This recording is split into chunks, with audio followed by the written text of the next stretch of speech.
Abrir aqui o nosso tabuleiro e a gente vai fazer uma viagem no tempo hoje na nossa aula. A gente vai começar a nossa aula hoje com uma partida de Mar del Plata. Esse torneio aqui, ó, deixa eu mostrar aqui a imagem para vocês, a classificação do torneio.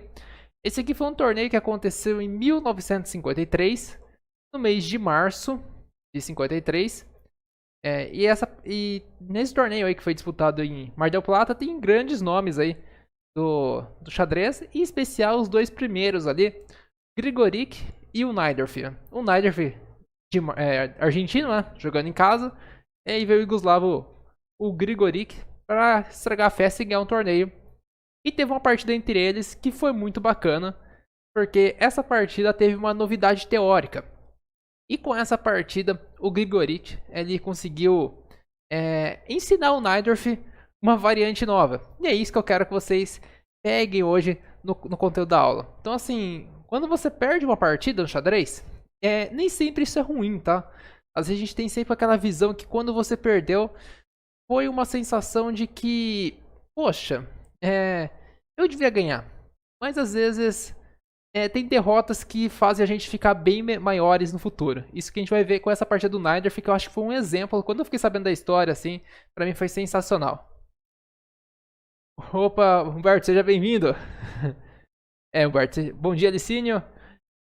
Isso aí eu já não sei, Humberto. Aí tem que procurar alguém da área, vai ser. Tem que ver como que é a sua rotina de treino. Você tem uma rotina consistente, você segue, joga todos os dias, faz tática todos os dias, você acompanha os conteúdos de qualidade. A evolução é pra acontecer. Mas vamos lá, galera. Essa aqui é a primeira partida que a gente vai analisar. Essa aqui eu vou analisar um pouco mais breve, porque a que eu quero ter o foco é na próxima. Mas essa aqui é uma partida que o Najdorf está de brancas. E ele vai jogar aqui, enfrentar a Índia do Rei do Grigoric. E depois a gente vai ver como que o Najdorf aprendeu com essa partida. E isso vai ser muito bacana. Opa, Diogo, bom dia. Seja bem-vindo aí. Aqui, vamos passar aqui os primeiros lances. O peão da dama. Pra quem não sabe que é uma Índia do Rei, começa aqui com cavalo F6. C4. G6. Ah, agora sim, Diogo. Entrou na conta correta aí. Boa. Cavalo C3. Bispo G7. E4 e D6. Isso aqui, galera, é uma Índia do Rei. Diogo tá aí, se não me engano, ele joga Índia do Rei. Ele gosta desse tipo de posição. Que você fala da Índia do Rei, André? Você recomenda, não recomenda? Eu vou ser muito sincero. Eu recomendo, mas não jogo. Então, o que isso quer dizer, André? Por que você recomenda, mas não joga uma Índia do Rei? A Índia do Rei, galera, é uma abertura fantástica. Uma abertura muito boa. Mas, eu sou um jogador mais posicional. Eu gosto de atacar aos poucos, manter... Eu gosto de estrutura de peões. E a Índia do Rei é uma abertura, assim... mais agressiva, assim. É uma abertura que você tem que... Ou você vai pro ataque, ou você vai pro mate, ou você vai sofrer as consequências. Então, não combina muito com o meu estilo de jogo. Mas por isso a Índia do Rei é ruim? Não. Então, por isso que eu falo que ela não é ruim. É uma excelente abertura. Opa, grande Marinho. Seja bem-vindo aí, Marinho. Obrigado aí por acompanhar. Marinho é um dos nossos alunos do Hate Evolution, é muito bacana. E hoje, após a aula, vou colocar o depoimento do Marinho aí no ar para vocês acompanharem o que ele fala dos nossos conteúdos. Bom dia, Lucas, seja bem-vindo. Ô, Mirim, seja bem-vindo também.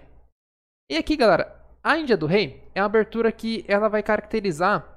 No meio do jogo você vai entender quais são os planos. Por enquanto não vai estar claro. Cavalo F6, cavalo F3, desculpa, Roque, Bispo E2 e E5. Isso aqui é chamado de Índia do Rei clássica. É a Índia do Rei mais tradicional que tem. Mas, André, tem outras Índias do Rei? Tem. Por exemplo, aqui no lance, ao invés de D6, pode jogar um F3 e é chamada de Semish. Então tem várias Índias do Rei. Tem vídeo no canal dessa da Semish aqui também. Eu já gravei com um amigo, com o Otto. Então eu jogo aqui E5, Roque, cavalo C3 e D5. E esse D5, galera, caracteriza o que vai acontecer no jogo. Tem algumas linhas que capturam o peão aqui e troca bastante material. Mas eu não vou entrar em detalhes nesse tipo de linhas, tá? E aqui depois de D5, a posição já está clara o que vai acontecer. Como assim, André? Tá claro o que vai acontecer? Tá claro o que vai acontecer aqui. Por quê? Quando tem esses avanços de peões, vou dar uma dica para vocês. Você tem que olhar o seguinte. tem que ver o peão mais avançado da branca e o peão mais avançado da preta. E com isso, o que acontece? Esse peão mais avançado quer dizer o quê? Que esse espaço aqui é onde as brancas vão atacar. E esse espaço aqui, pegar a partir do peão. Né? E esse espaço aqui é onde as pretas vão atacar. Esse peão aí, ele delimita os espaços da posição. Então as pretas vão atacar pela ala da dama, quer dizer, as pretas vão atacar pela ala do rei, e as brancas vão atacar pela ala da dama. Já fica claro a posição, como que ela vai reagir no tabuleiro. Outra coisa importante essa posição que já tem que ter em mente. Quando a gente define essas estruturas aqui, a gente já sabe qual que é o bispo bom e qual que é o bispo mau da posição. Nessa posição aí, quem que é o bispo bom das pretas? É o de casas pretas ou de casas brancas? Já tem que saber isso quando você joga uma Índia do Rei, por exemplo. Ou se você cai numa posição dessa. Você pode estar de brancas e cai numa Índia do Rei. Você não escolhe, né? Você joga peão dama e cai na Índia do Rei. Então qual que é o bispo bom aí das pretas nesse tipo de posição?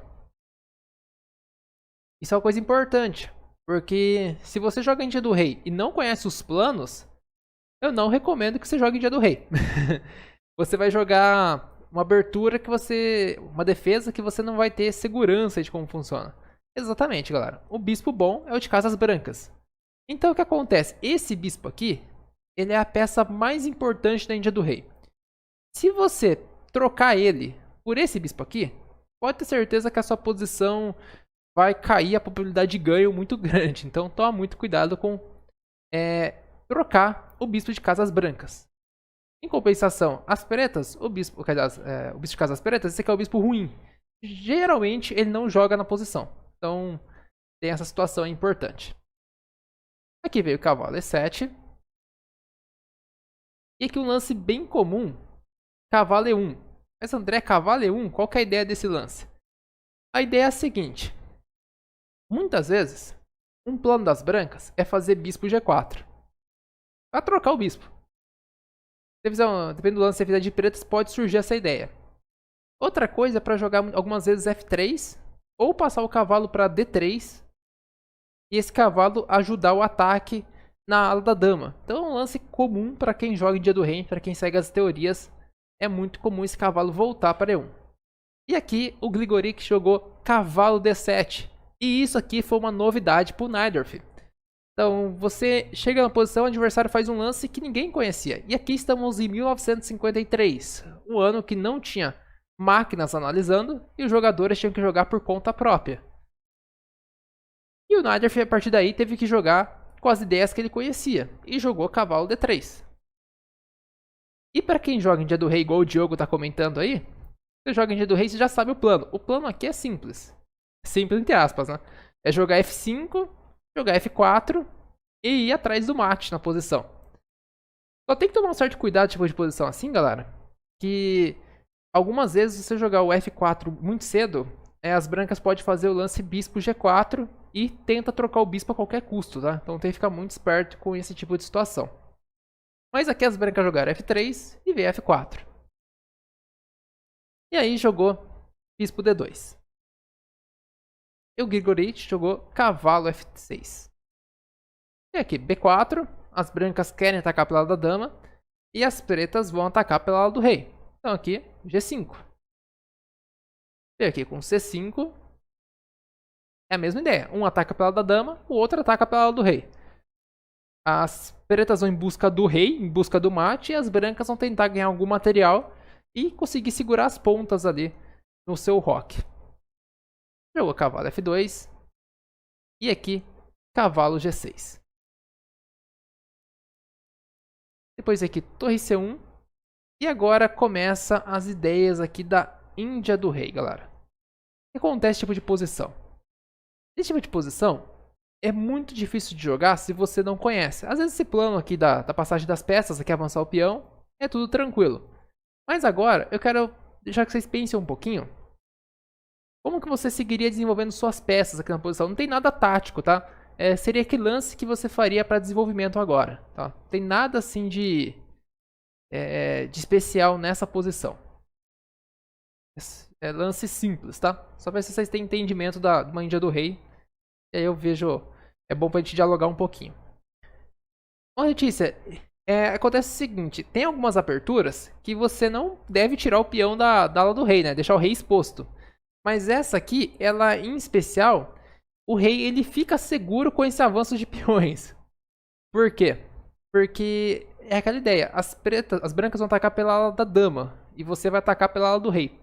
Então as brancas não conseguem atacar seu rei diretamente. Essa que é a ideia desse tipo de posição. Então uma defesa assim um pouquinho exótica, né? Por isso que eu falo que assim, já aconteceu muitos casos, a pessoa chega até mim, André, eu quero jogar a Índia do rei, é boa a abertura? Eu falo, a abertura é excelente, a defesa é excelente. Mas tem a questão aí que ela não é fácil de jogar. Ela tem essa questão de exposição. Então tem que tomar muito cuidado, porque tem aberturas que permitem isso e aberturas que não permitem isso. E acaba dando uma situação meio complicada. Então, pensaram algum lance para fazer aqui nessa posição? Como você desenvolve as peças aqui das pretas? 10 de cavalo H4. Esse cavalo H4 vai acontecer um pouquinho mais para frente. Mas vai acontecer. Quer mais uma opinião nessa posição? Aqui, galera, o que acontece? A gente tem muita vontade de passar as peças para ataque, né? Passar o cavalo, avançar G4, fazer várias coisas. Mas, qual que é a situação aqui da posição? Se você atacar muito cedo, você não tem material para conseguir fazer um ataque muito bom. Então, para fazer um cavalo H4 correto, eu preciso passar mais peças para atacar essa posição. E uma ideia bem interessante aqui, o lance que foi feito, é quebrar o centro. Você deveria tomar o peão, você está querendo dizer, eu acho, Leandro. Também não é uma ideia da Índia do Rei. Esse Mario quis dizer bispo D7. Pode ter sido, não sei se é essa a ideia. Talvez seja essa a ideia. BA6 também é ideia. Isso que eu quero mostrar pra vocês, que a Índia do Rei ela não é fácil de jogar, tá? Uma coisa que eu costumo comentar. Acontece o seguinte, essa posição. Se eu jogar o bispo para D7, ele não vai jogar por aqui. Então esse bispo em D7 ou ele em C8, a ideia dele é atacar por aqui. Eu não preciso desenvolver ele agora. Aqui o que acontece tipo de posição? As brancas querem tomar aqui, peão toma, e jogar cavalo B5, ameaçando C7. E também ameaçando D6. E a torre vai começar a atacar aqui também a posição. Aqui, galera, o lance da posição é um lance sutil de torre F7. André, por que torre F7 na posição, né? A ideia poderia ser essa também, César, mas aí a sua torre, você pode, em vez de você liberar ela por aqui, que vai ficar um pouco mais arriscado, você libera ela por aqui. E agora o que vai acontecer? Você vai passar a torre para F7 e o bispo para F8. A torre vai defender C7, vai atacar por G1, aqui G2, G1, e o bispo vai defender D6. Olha que interessante que a posição. É isso que eu falo quando tem uma abertura que tem menos espaço, como que você joga ela. É bem mais complicado. Então, quando você vai escolher a abertura que você vai jogar, você tem que levar em consideração o meio jogo dela, não os primeiros lances, porque é o meio jogo que faz a diferença. Por exemplo, C por D6, C por D6, jogou A4 e bispo F8. E agora a torre defende C7, a torre entra por G7 e o bispo, que esse bispo é o bispo mau, ele estava controlando a casa de D6. Veio aqui A5, torre G7, H3. E agora um outro lance bem curioso aí do Grigorich, ele jogou cavalo H8.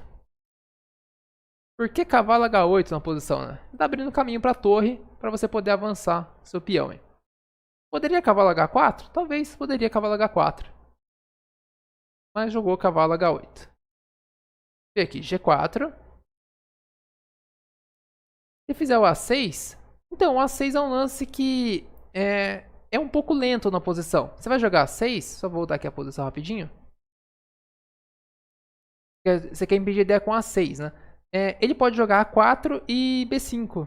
Então, é uma situação meio complicada na posição.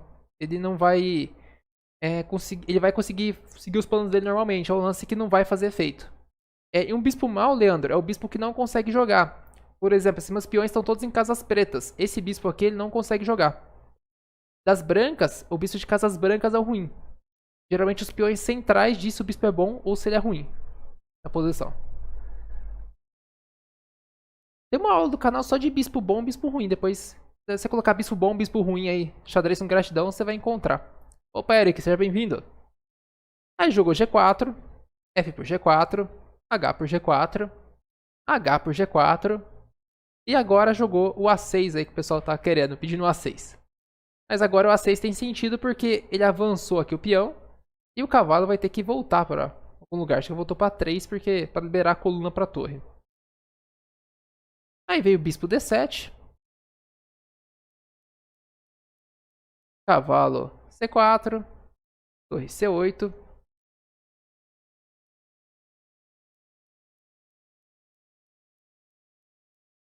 Dano, prefiro não levar checkmate. Veio o cavalo B6. Torre C1. Bispo por C1. E agora esse bispo aqui ele é muito importante na posição. Ele jogou aqui bispo E8. E a partida seguiu aqui vários lances. E o que você vai perceber? Essa aqui porque a partida eu quero pegar menos a fundo ela. Vou só passar aqui alguns lances pra vocês verem as ideias. Que a legal vai ser a outra que a gente vai analisar. Você vê que aqui, pouco a pouco, as pretas conseguiram fazer o ataque delas darem certo. E as brancas não conseguiram fazer o ataque na da dama dar certo.